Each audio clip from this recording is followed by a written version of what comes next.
they ran this Bracero program, and I'm not sure what happened, because I remember now I was a little kid when it ended, but by the time when I was kind of aware of things going on the farms, and my dad was an advisor to farms, we didn't own a farm there, but I can remember literally going into farm corporate offices. And they're big farms, they're 40,000 acre farms.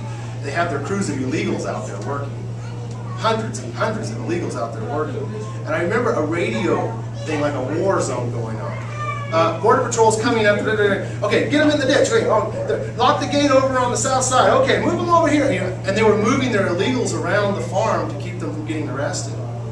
And then, of course, we had Simpson-Mazzoli in the 80s, which was their amnesty program. But it was an amnesty program without a border city. They didn't beef the border up. Now, you know, we'll spend billions of dollars trying to go after a terrorist that's hiding in a cave in Afghanistan. But, you know, when we've got this open border, we've got this back and forth constantly, and there's just seems to be no will to stop it. You can't tell me with the drones and the satellite technology and all of the whiz-bang stuff we got that we can't at least clamp down on the numbers. You can't tell me that. It just makes no sense to me, but it does, because there's not a political will to do it, and there's not a will of the big moneyed interests to do it. They don't want it. But so it's a problem. It's a big problem. But yes. What about the 12 million illegals that are here now? Different estimates. Yeah, 12, 13 is thrown around, 20, 30 is thrown around. That's a difficult question. So if you go with what people might say on the hard right, we round them all up and put them in 10 cities. And I've heard Jason Chaffetz, that's what he ran them. He's round them all up, put them in 12 million people, put them in.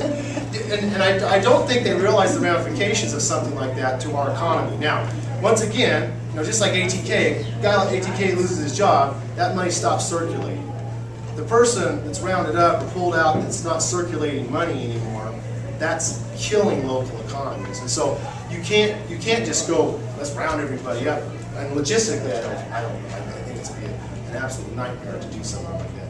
But what you could do is, once you do have a decent border security, okay, and once you do have some decent trade policies in place, then at that point you can make those requests and start pushing those people to return back to consulates, go through the proper paperwork process, and get in here legally. And this country is a nation of immigrants. I don't know how many generations you have to go back. I know my grandma was an immigrant. I don't know.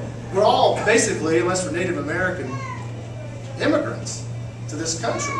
And so I'm not anti-immigrant. I think immigrants are great. It makes this country vibrant. They're hard workers. They come here for the American dream, and they want to just fight like crazy to build up a business and a lifestyle for their family that would be good. I don't think the stereotype of they're just here to get the benefits is really there. A percentage, yeah, probably. But I think most of the people that I have talked to that have immigrated here legally, and I've known some illegals too, I've talked to some, they come here for an opportunity, and they're willing to work very hard for it. Very hard for it. So I think there's a benefit to have legal, sane, humane immigration policies in this country. But you're never going to stop the end of the illegal flow until you seal the border and come up with a legal method for them to get here. And so, quite frankly, we want the hard workers. We want them here. We don't want the criminal elements here. We don't want them. I don't. Certainly don't. And so, anyway, big problem, huge thing. But everyone kind of kicks that football into the next 2 years. And I think it's about time we sat down and hammered this out. And there's going to be a lot of screaming, and there's going to be some political capital lost on it, and there's going to have to be some give and take. But they've got to do something, and it's got to be sane. It's got to be. The Simpson-Mazzoli was a disaster. It stopped nothing. They amnestied everybody, and the numbers just increased because they didn't take care of the fundamental issues, and that's, the NAFTA issue and the border issue. I think are the two huge faux pas in that whole policy over the last 10 years or 20 years. So, yeah. So do you think just more patrols, or do you be in favor of the fence they talked about? Or? They're very sophisticated.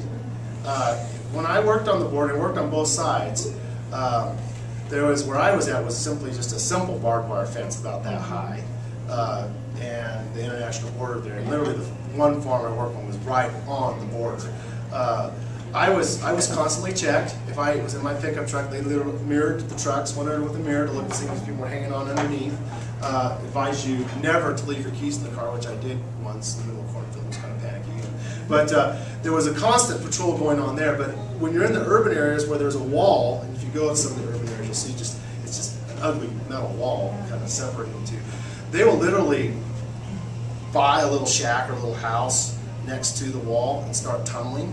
And the tunnels now are getting very sophisticated, and then it will tunnel into another place that they either buy or rent.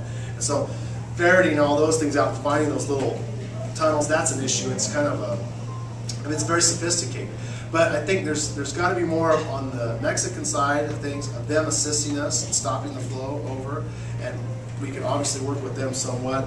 But we've got drones. I think the drone technology is really good because you can just run stuff back and forth. Helicopters. More resources put on the border. Because like I was telling you, that one guy sitting there, he drives away. It's like a game of whack-a-mole in a way. Oh, he's gone. Okay, we'll go for this hole. We're going to go for this hole.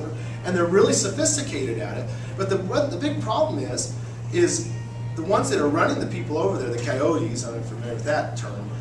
These people are the most unscrupulous, evil people on the planet, and they basically take these people money and sometimes just leave them out to die in the desert. The whole process, it's upside down, and we've allowed it to get this far, and because of a lot of negligence. And I look at the past Congresses, these people in office, and just turn a blind eye, turn a blind eye, turn a blind eye. We can fix it. I don't know if we can fix it all, but we can make it a lot better than what it is. There's no question about it. We've got to have the political will to do it. So. And would you be willing to do that?